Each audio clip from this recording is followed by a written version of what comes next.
What is plagiarism? Plagiarism is the borrowing of another's words or ideas without proper credit. Depending on what college you attend and the rules or policies there, plagiarism may result in failure on an individual course or assignment, or even expulsion. You should never resort to plagiarism. Not to try to save your grade, not for any reason. People often say that plagiarism can be intentional or unintentional. I myself have never been able to read anyone's mind. What matters is whether the offense was committed.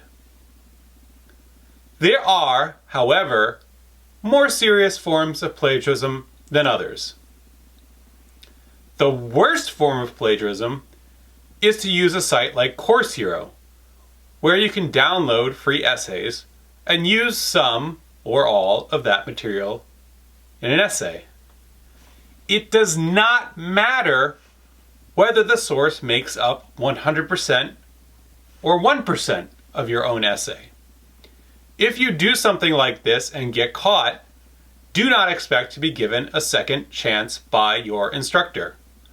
The same could be said for use of sites like Wikipedia or SparkNotes.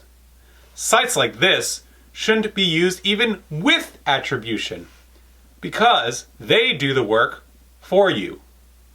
In our next video, we'll get into plagiarism that occurs while doing research. Subscribe to Colburn Classroom and be on the lookout for new videos.